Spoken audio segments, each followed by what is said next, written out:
You to hate the texture of your hair? Who taught you to hate the shape of your nose and the shape of your lips?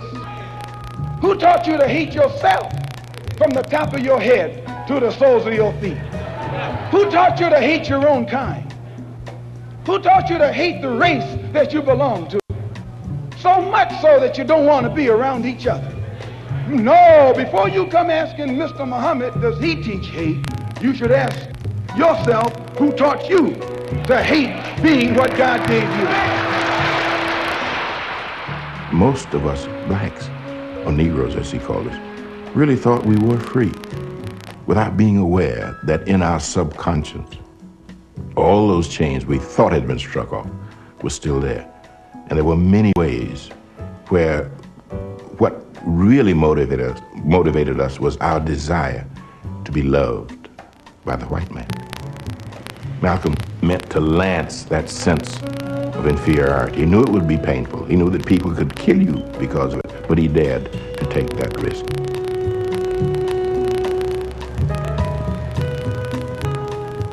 He was saying something over and above that of any other leader of that day, while the other leaders were begging for entry into the house of their oppressor.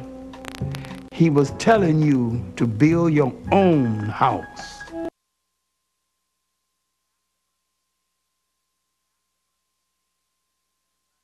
Named Shakespeare. I only read about him passingly, but I remember one thing he wrote that kind of moved me. He put it in the mouth of Hamlet, I think it was, who said, "To be or not to be." He was in doubt about something. Whether it was nobler in the mind of man to suffer the slings and arrows of outrageous fortune, moderation, or to take up arms against the sea of troubles and by opposing, end them. And I go for that. If you take up arms, you'll end it. But if you sit around and wait for the one who's in power to make up his mind that he should end it, you'll be waiting a long time. And in my opinion, the young generation of whites, blacks, browns, whatever else there is, you're living at a time of extremism, a time of revolution, a time when there's got to be a change. People in power have misused it, and now there has to be a change, and a better world has to be built, and the only way it's going to be built is with extreme methods. And I, for one, will join in with anyone, don't care what color you are, as long as you want to change this miserable condition that exists on this earth. Thank you. Malcolm was always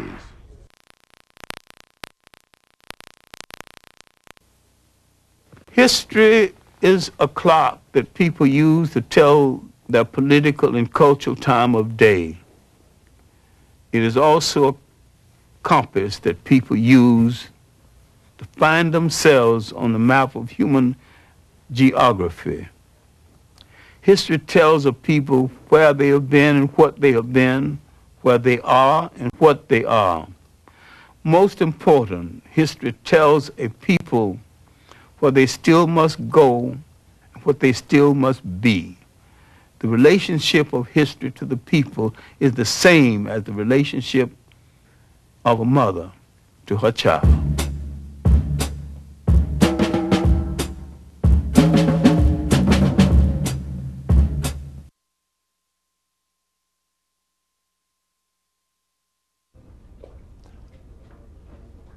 Welcome to the Gilchrist Experience. Welcome. Today's guest is a hero of mine. You see him every Sunday at 12 o'clock, Channel 7, like it is. Mr. Gil Noble, producer's producer. Welcome to the show, Gil. It's always a pleasure to have you on. And I just ran a whole scenario of, we were talking about early on the telephone how what's put out in the industry, people take clips of this and clips of that, and you were just telling me this Oxford piece is something that you had done. No, I didn't do it, but I got it from England. Okay. Many, many years ago. I was trying to, I had heard about the Oxford Union debate. Malcolm had written about that debate. Mm-hmm. And I set out to try to find it, and BBC had covered the event. So I approached them and didn't have much luck. Wouldn't you know it, about 6 months later they called me and said that they were looking for some footage on Marcus Garvey. And did I have any? I said, yes. They said, well, we'd like to have some. I said, well, I'll think about it. So they said, well, what is it that you require? I said, well, I hear tell that you have some footage on Malcolm's debate at the Oxford University. Oxford, right. So we did a barter exchange. And so I brought it across the Atlantic in that way and put it on Like It Is. Fabulous. And that's 30, 35 years ago? No, I would put it closer to about 20, 25 years 25. ago. But it was magnificent. He didn't have much longer to live, as you can see with his beard and whatnot. Right. But one of the things that he himself confessed is that he had a fatal attraction for an exchange, conversation, debating.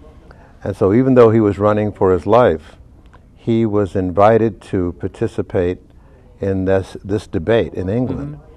And the theme was taken from what Barry Goldwater said when he won the Republican convention, the Republican nomination.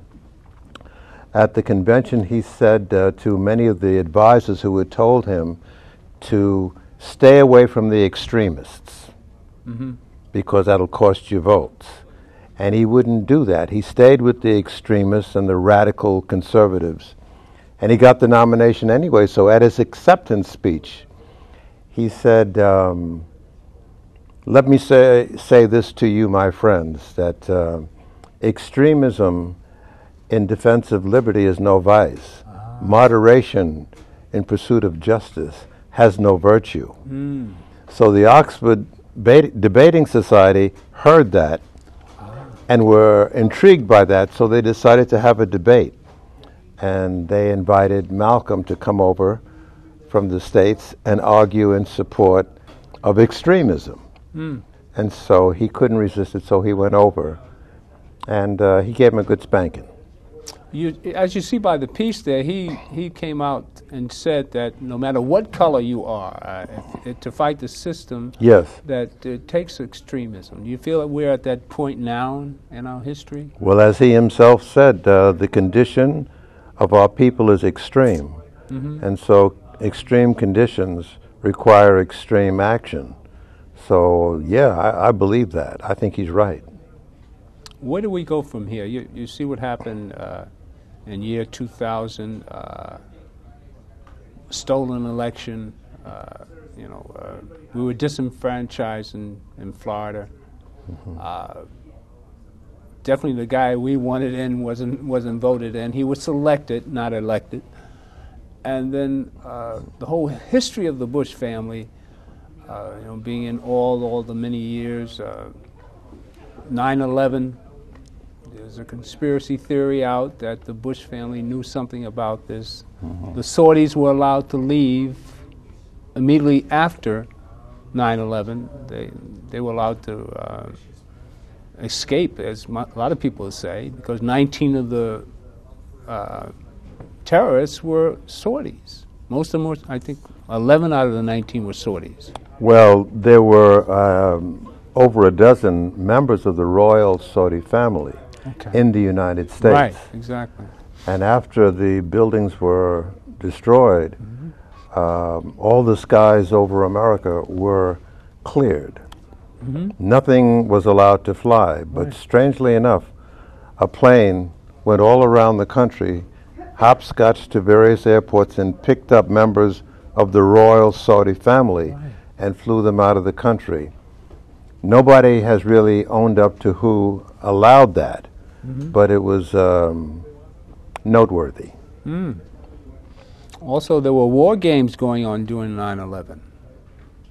Supposedly, yes, I heard that. Right? I heard that. So with all these suspicions, and matter of fact, the World Trade Center is supposed to have been sold to an Australian 3 months prior to the 9/11.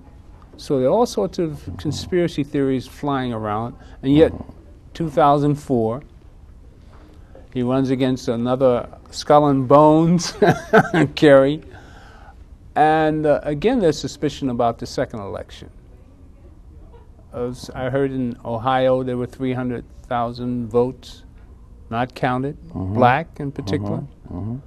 I think it was on your program, wasn't it? Greg Palast. Greg Palast, right? Now, as a producer and as a historian and seeing all these different things go on, Malcolm in his day, and watching just the last 4 years, what's the state of black America, much less America itself? Where do you see us going? What's going on, in other words, as Marvin Gaye would say? I think that there have been some gains, but there have been some long, protracted periods of stagnation. And I think it stems out of the fact that some of us were given positions of opportunity in this country where they had never been available before. And some put those advantages and opportunities to good use. Some did not. They took advantage of the positions to advance self.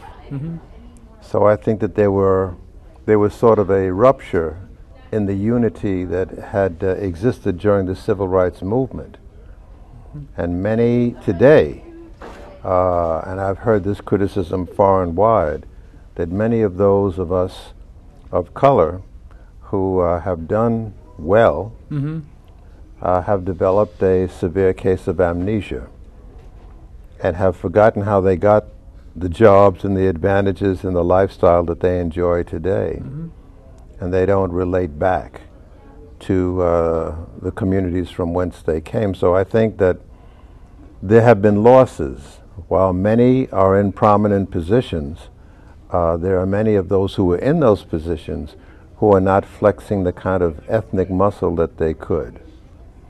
And so there's been a backside to it and a black side to it, in that the condition of African Americans is at the same time severe.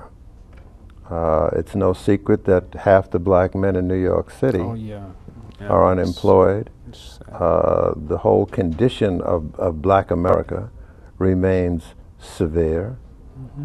And I think that much of which you spoke, the election, where black people's votes were disenfranchised, is because perhaps we may have played a part in allowing it. We should have been more vigilant, especially after the preceding 4-year election. You see? So I think that sometimes what happens to you, you allowed it. You know, Frederick Douglass said, find the amount of hell that you're willing to catch, and you've established and identified the exact amount of hell that you're going to catch. So I think that I'm not really coming down so hard on our people, but I think we do need to be reminded of that. White racism, of course, is the ultimate disease, but I think that we can do more to stand up and fight it and correct it. What about what Bill Cosby said about it's really our fault? I can't quote him, but you're familiar with his. Oh, sure. I had him on the program, and we talked a great deal about his comments, for which he caught an awful lot of flack. But my position is that Bill Cosby has the credentials to critique our condition. Also to change the conditions too. Yes, and he's done a lot. You see? Right. It's not that he sat in a corner with his arms folded and did nothing and then just jumped out and made this statement that has proven so controversial. He's got a track record of helping people. You know, and giving money and time. And also the quality of his work is something that we can all be proud of. He's not done anything on the screen to denigrate us. I think, though, that what he had to say, that controversial statement about black families in the inner city and should be more responsible, and needed to be said.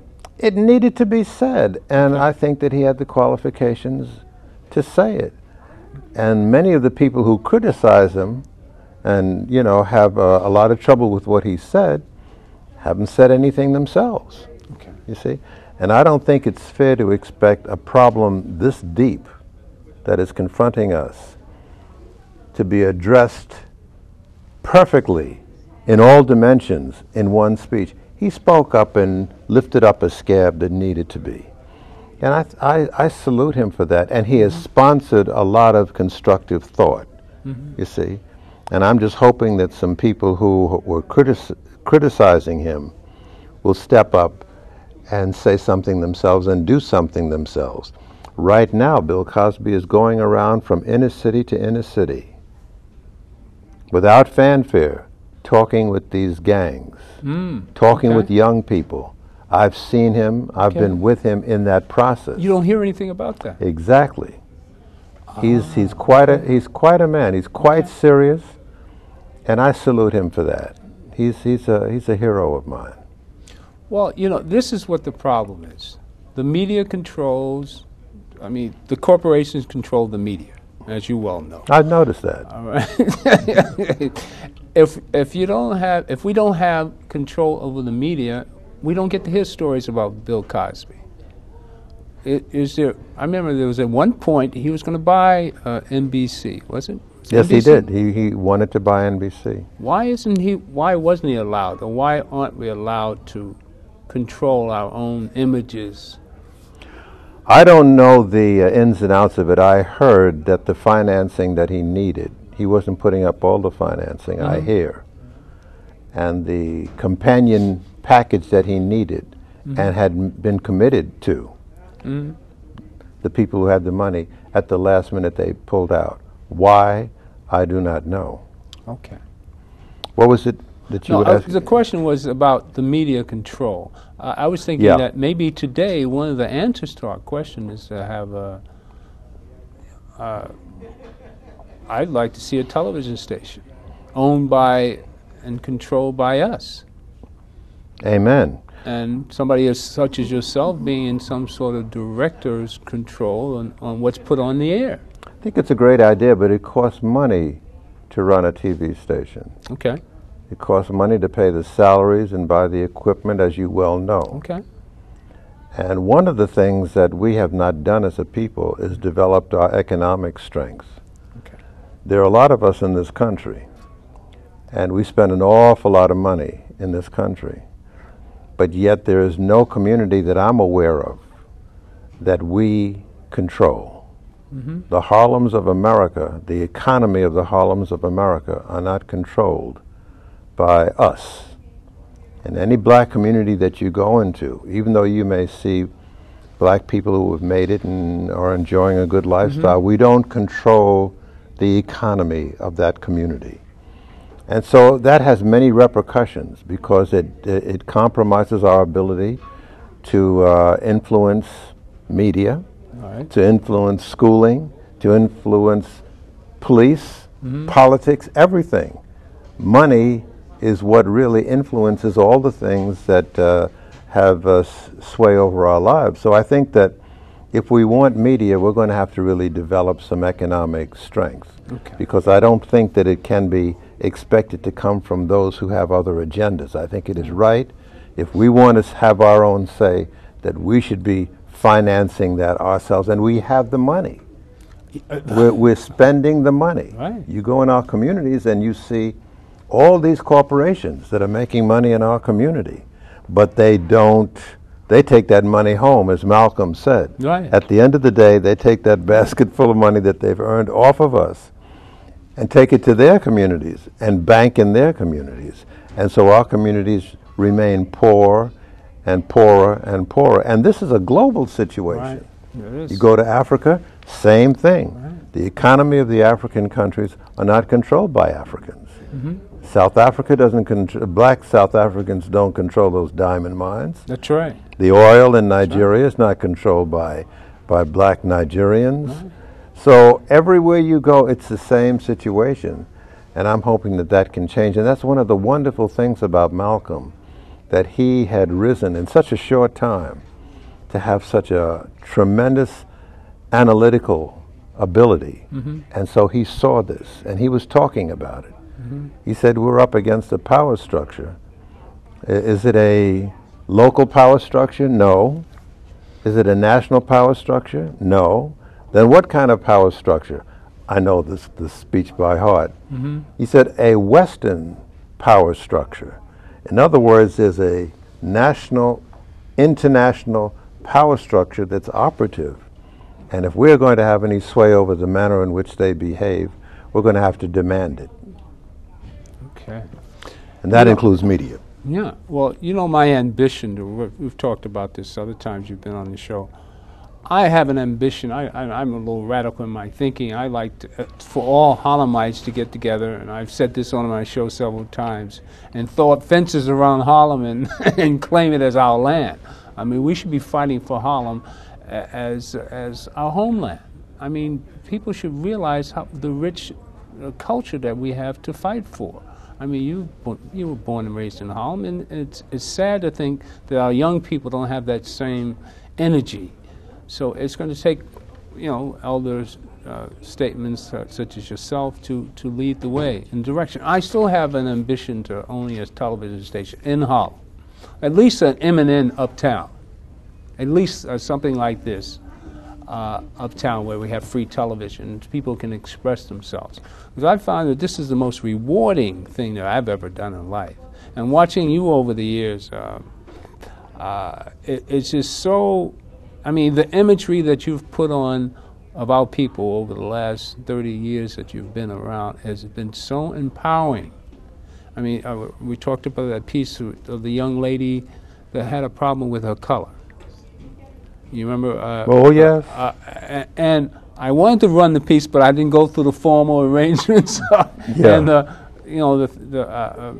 legal maneuvering that's needed in order to play the piece on public access. But I so wanted to show it as a classic example how it is to be a producer and to really get to the core of what the problem is. You have such a knack for it. I mean, you put on people, I mean, they're only expressing what they really feel, but to capture it and put it on television, which we need so desperately. You might go over that piece and that experience it was, and the show that you put on that day. That young woman? The young woman, and what she had talked about. Yeah, I called the segment A Matter of Color. A Matter of Color. And this young woman talked about being hurt and wounded by her classmates in high school, who made fun of her because she was burnt of skin, dark. And they made fun of her looks, and they said they couldn't play tag with her at night because if she closed her eyes, they'd never be able to find her and all that stuff. And she broke down and started crying because she said it was just too much, and she couldn't take it. And I thought it was a powerful statement, and it's very familiar, because many of us in coming up have been subjected to the same thing, where we have been so, and your opening of this program, Malcolm X again addresses this. What made you hate the shape of your nose, the color of your skin, the texture of your hair? How did that come about? And all of that was manifest in this young woman who was talking about how she was suffering. And many of us are suffering to this day. I came up with that whole environment in Harlem of being color struck and things of that nature, and it was very devastating. The thing that saved me was the nationalist fervor that began in Montgomery and had been in Harlem before with Garvey and whatnot, but that was a little before my time. But the civil rights movement opened my eyes, and then I began to listen to the street corner speakers, you know, and Michau and his bookstore, and the Nation of Islam and Adam Powell, and all of them were talking about blackness, which was a no-no, because up until then, if you call anybody black, those are fighting words. We were Negroes, and proud of it, even though our knees were not growing. You know, so I got a lot of nourishment and inspiration and a lot of clarity, And that began me on my quest to put together this story, and I'm still at it. Mm-hmm. But as you say, I agree. It's a privilege to do what I've done, and it was fought for by people I don't even know. That's right. And I hope that the work I've been doing meets to some degree with their approval. Oh yeah, I'm because sure. I've done that in a way of saying thank you, Mm-hmm. and also because it's helped to straighten my spine and square my shoulders. Whatever prices I've paid, it's more than worth it because I've grown. I've learned about what's up. Right, right. You know, one of the most powerful times I've had in my life was the first time I had the privilege of I had a little VHS camera right next to you. You remember that time at Dr. Clark's Oh, yes. memorial? Oh, yes. And you were coming on the show the following week, and only reason I was able to shoot the memorial because I told them I was with you because they wanted to put me out. And I just want to go back to that moment and how much he influenced us. And I just want to play a short tune at that memorial site. And we'll just take a 5-minute break, and maybe we'll come back with some phone calls. All right. All right? Would you play that tape for me, please? To sing for us his eye, his arm, for sky.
Peterson True.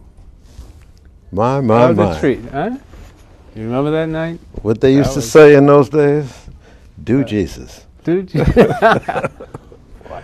And we were just saying that she wasn't a professional. She was the niece of a secretary of Dr. Clark at the time. She was brought in from the Midwest just to sing that Oh, she's couple of songs. just magnificent.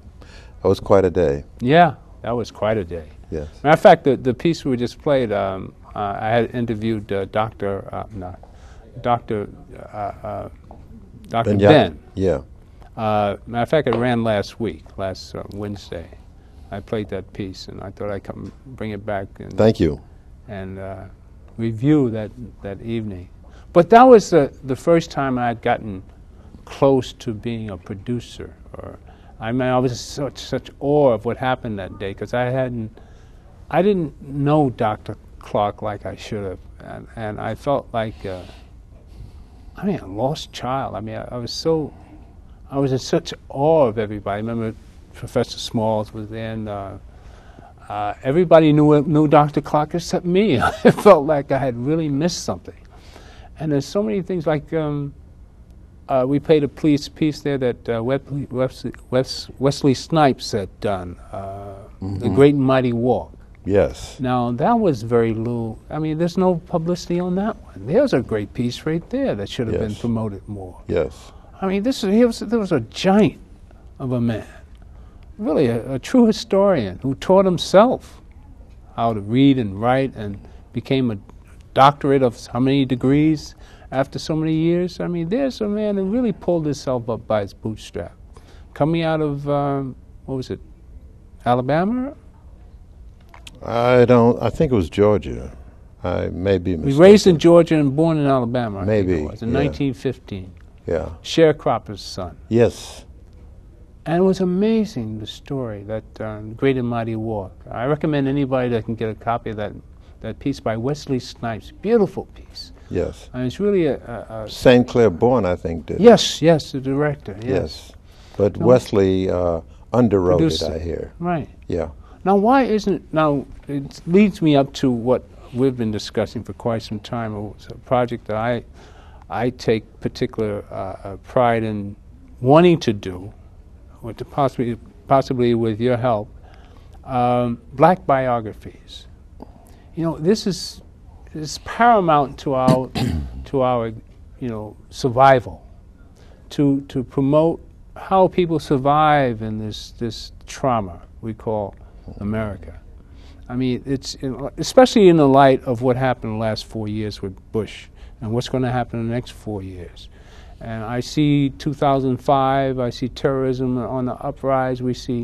I read that they were shooting, inoculating soldiers for anthrax, and the soldiers are coming down with all kinds of diseases. There are all sorts of maddening things in the name of corporate greed. All this is happening. I mean, there's no other answer but to teach our kids how to survive in this environment. So I think agree. the only outlet is to us as a people and producers to produce a different state of mind, to understand how it is to survive and make people more aware of what's happening. You know, one of the few places where you see the truth is on public access. I mean, thank God for public access. Yes, I think that you're right, that we need to really tell our own story. Okay. But I think that the two important components, you need to really know your history so that you can set a context that will help you understand the person that you're documenting. Okay. I think that's very, very important. I think that we need to be as best prepared as possible. Okay. You can't really tell the story of John Henry Clark unless you know something about Schaumburg. Right, you know, right. And also the conditions that he came up under, so that you can guide the interview and put it in a context.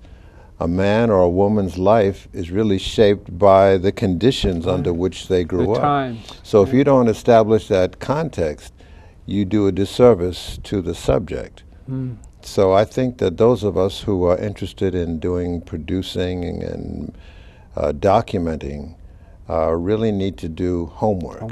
History. It was one thing that came across to me very quickly, that I needed to do my homework. Okay. I must again tell you that I didn't start off at 90 miles an hour in this career as a filmmaker. Right. I didn't know much about my history. Coming out of Harlem, I still didn't know much. Right. And so I had to really play catch up and do some reading and whatnot. And I've been blessed, you know, to catch up to some degree. But it's really, that is the heart and soul of doing nutritious programming. All right, let's hear from the public. I thought it might be a treat or interesting to see what kind of phone calls we can get. All right. And what kind of questions people will ask. But, Hello. yes. Hi, good to see you. How are you? Fine. And I'm glad to see Mr. Noble on a different channel. You have to turn down the volume on your television. All right. Okay. I said I'm glad to see Mr. Noble on another channel. Thank you. My thing is, what I wanted to say was, I'm with Mr. Gilchrist when shut down Harlem, put up some fences, because it's totally changed. The police are on a warpath. White people think they've been here before us. And the police are out of control. It's like 2 o'clock in the morning. You don't see police cars anymore. What you see are unmarked cars with tinted windows. And then they tell the pedestrians they can't have tinted windows, but they can. They jump out the car, throw people up against the wall. Well, it's 2 o'clock in the morning. They spend hours and hours riding around the same block, just picking at people. So the police out of control. This whole country is out of control, and something will happen to make it wake up. You have a question? So that was my comment. Thank you so much. Okay. Thank you. That's the state of affairs, you know, living in Harlem. I was walking down the street with a bag in my hand. I was dressed middle of the day, Saturday afternoon, and cops stopped me and said, "What do you got in your hand?"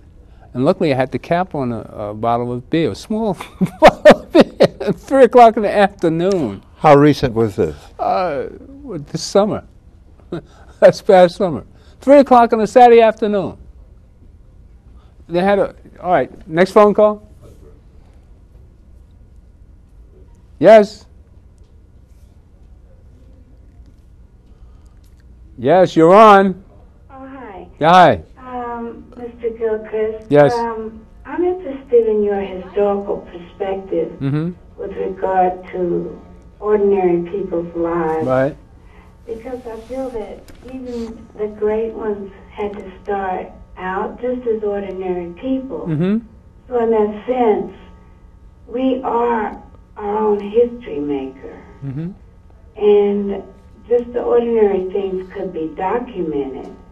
How would one go about, say, documenting, say, an uncle or a person? I think you might know, I talked to you about, I have an uncle who is an inventor. Are you Cassandra? Yes. Oh, okay. Thank you for calling. Hi.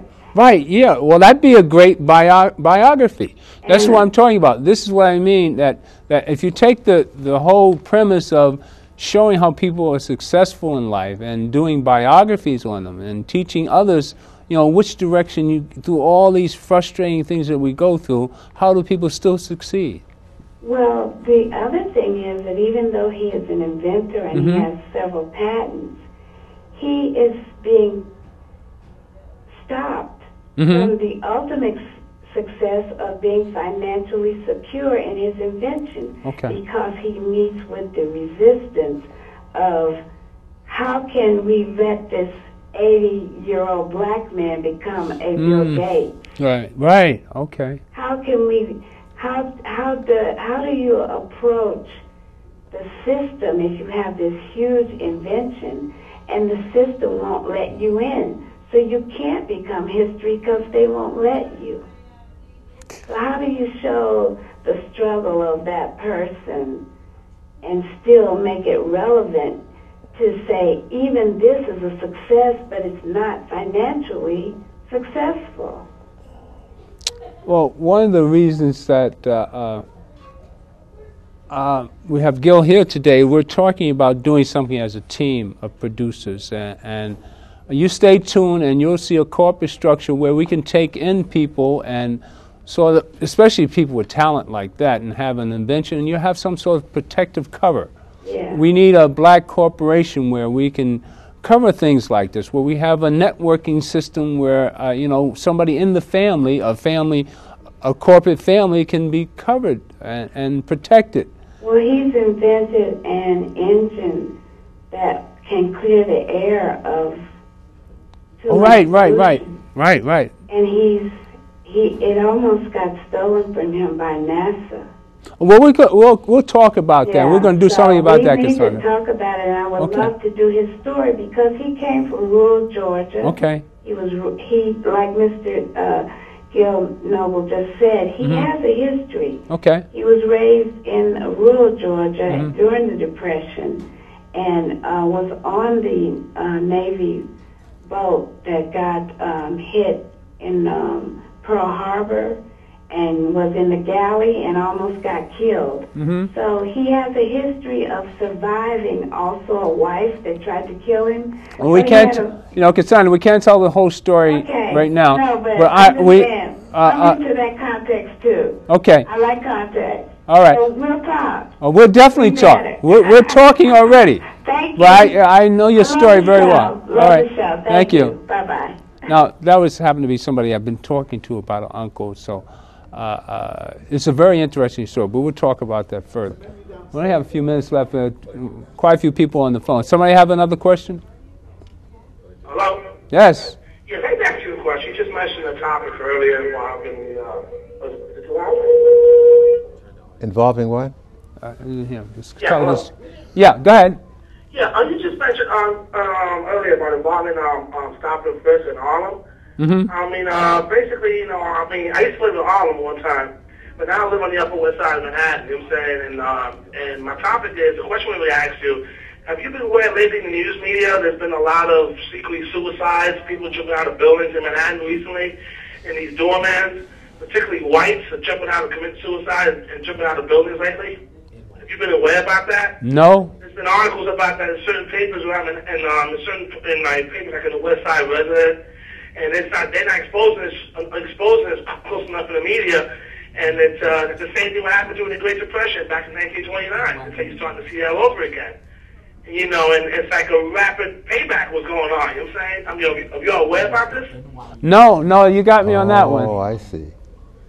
I was wondering if you're aware, because you see a lot of these successful NYU whites that are jumping out of buildings in Manhattan, where predominantly doorman buildings. Okay. And they start exposing this out in the media now. They're keeping that very hush-hush. And I was wondering if you have been aware about that. No, not at all. I think somebody on the set might have something to do with that, or know something about that. Even though we live in a climate where everything is based on stress and peer pressure. Well, do you have any questions to ask us? I know you're trying to make us aware of other things going on. There's so many problems, but we're concerned about Harlem and. About the draft?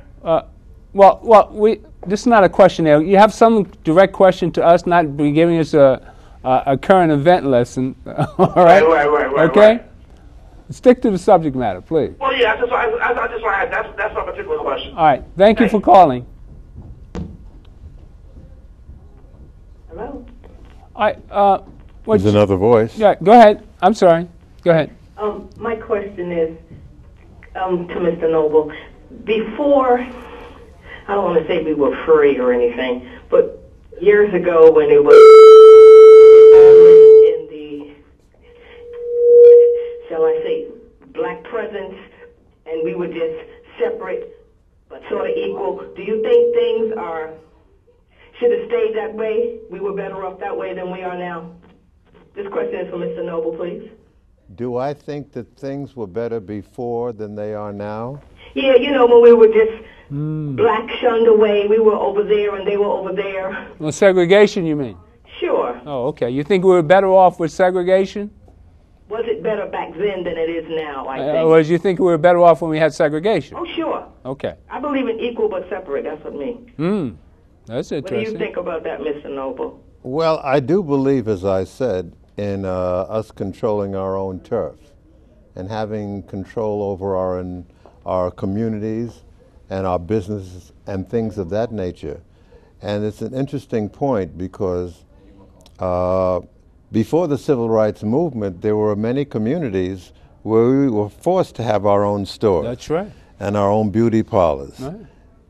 We did our own nails in those days, the women, you know, and all of that stuff.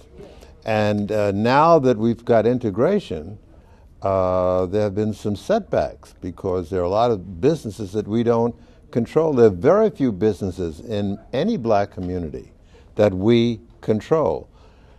I think that there are gains and losses that have come out of the Civil Rights Movement. I've said it before and I'll say it again. But I think the onus is on us now to really control, if it is right for other people to control their own economy, if it is right for people of French origin to control their own existence here and also see to it that the economy of France remains in the hands of the French and the English, they're interested in England being in control of the English, then it is right for us to see to it that Africa is in the control of our people, of our African people. Amen. You go to Africa and you don't see Africans sitting up, laying up around the pool, enjoying the fruits of the wealth of that country. You see Europeans. And on and on and on. There's not enough time on this program to cite it, but I think you know what I mean. So I think that, in a sense, separation has its place and makes an awful lot of sense, especially when it comes to us controlling our own. I believe in that. Thank you. I hope that answers your question. We had a call before about the NYU incident. We have a producer here, Greg, that has some explanation for that comment. We only have a few minutes, Greg. Why don't you give us a... Well, what the caller was talking about was that the high rate of suicide in New York was among the New York University students jumping out of... You get a camera on? Jumping out of the dorms. So that's what four. to that caller. Okay. Okay. Right. You were on camera. Well, it's camera 2, slot 4. But okay. I got another question. Okay. Yes. Sure. Well, tell him to go to camera 2. Camera 2. Go to camera 2.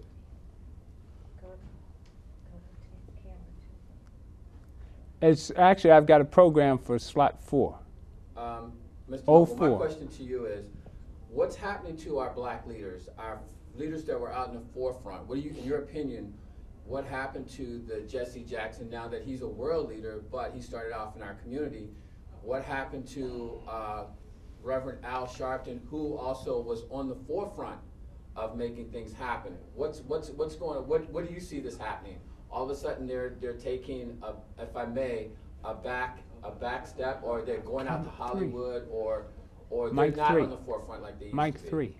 I think the onus is on the masses of black people to keep our politicians and our leaders honest and of service to us. Leaders don't just ride into town out of the sunset and come into town on a white horse and lead us to glory. Leaders are made by the people.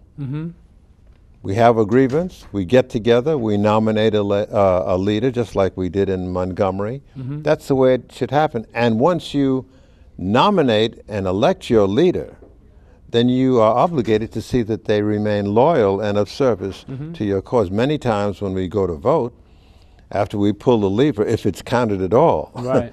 The leader never hears from us. There's no collective power base to call them to task, tell them to come every week and tell us what you're doing in Washington or at City Hall.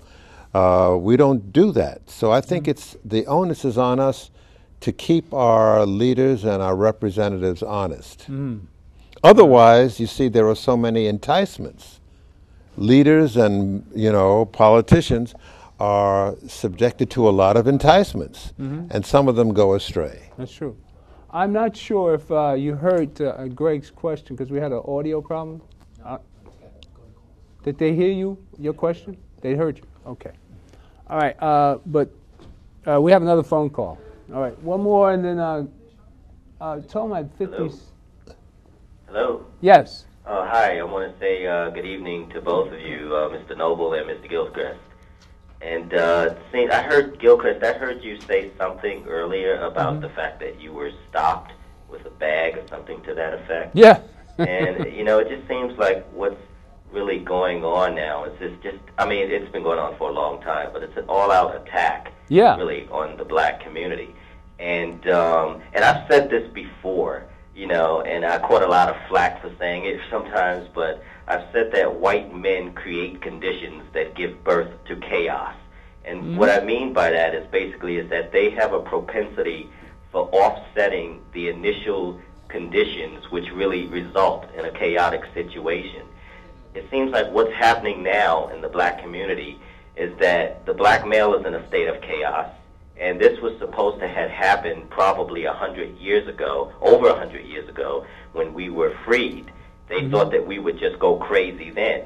And when that didn't happen and black people really began to pull together and to form their own businesses and to form successful towns, history is replete with examples of those towns and businesses being attacked by white men in this country. It just seems as if, I mean, people always tell black people to pull themselves up by the bootstraps, but every time we've done that, we have come under severe attack. I mean, it is so obvious that we are just, it's like it is in their game plan to make us dependent on them, and that is a global situation. White supremacy is a global institution. It is not just limited to the United States. It is this mindset that white men seem to have that they are basically supposed to be in a position of rulership, and everyone else on this planet is supposed to be here for their comfort. Well, if you believe that and understand that, then I don't see why you should be disappointed when white supremacy and white dominance prevails. That's the character that we're up against. The problem is, what are we going to do about it? Well, but I don't think we should be disappointed because they haven't changed. No, and we shouldn't expect them to change. All right. I think we should know that by now. Therefore, but we have to get out of this maniacal mentality. See, it's like I don't believe in, and I don't mean to target certain individuals, but sometimes you have to name call. You know, the Bob Johnsons from the BETs, the Russell Simmons. These are people who get on television and talk about get out and vote, and they do all of this stuff, but yet they are the main profiteers of the selling of negative stereotypical images of black people all across this globe. You look at the videos on BET, and you look at some of the artists and the videos that a Russell Simmons and a Puff Daddy put out. It is always about the young black male being a low-level thinking, criminal-minded street thug. The only thing he can do is go out and commit crime. And those are the images that are being broadcast all across the world. My question to you is, what are you doing about it? Well, what am I doing about it? Yeah. Well, I talk to people on a one-to-one basis. I try not to get too preachy because people don't want you to preach. And basically, I try to live my life as an example, you know, for the young children in my community to look at me and to say, okay, well, this is a young black male who's not standing on the street corner. He works. He carries himself with respect and dignity. Okay. No, the most important words that Frederick Douglass left us with were his last words. It was one word: agitate. So it's not enough for you just to be, you know, within a limited confines and you have a decent life and you carry yourself well. You must agitate. If you see injustice, you must find a way to agitate against it. Otherwise, oppression will never die. If I could just close with this, I know the show's about to be over, but in the year 2004, black people should be at the state where we are policing ourselves. We should not be in a community where white people are an occupying force, and we should not have to curtail our behavior so that white men who wear uniforms and carry badges and guns can stand guard. You know, I want you to stay in touch, keep in tune. You have a lot of good things to say, and we'll perhaps even have you on the show so you can really have an ear to say. We have to wrap up now. Thank you. But make sure that we have your name and number, or call back when you see the 917 number behind. Okay, great. All right? Thank you. Now, I really, you know, this is the crux of the problem. People talk about, you know, BET, how Bob Johnson sold out, and all you see is a flood of, booty shaking and demeaning our women and calling our women out of their names, and whereas, you know, we all come from females. You know, it's ridiculous. And a lot of us are angry, and we sort of lash out at each other, and it's going to happen even more. So that's why we need to get together and produce images that are beneficial, that create a sense of pride in each of us, and show our history. And this is what's necessary. You go to see a doctor, and the doctor says you have a severe problem. You have an ulcer that's malignant in your stomach, and he says, that's the diagnosis. I'll see you later. Mm-hmm.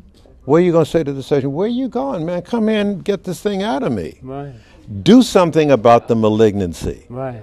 The diagnosis is good, but then you got to go to the surgery. Amen. I believe that. Thank you for coming. The God in me loves the God in you.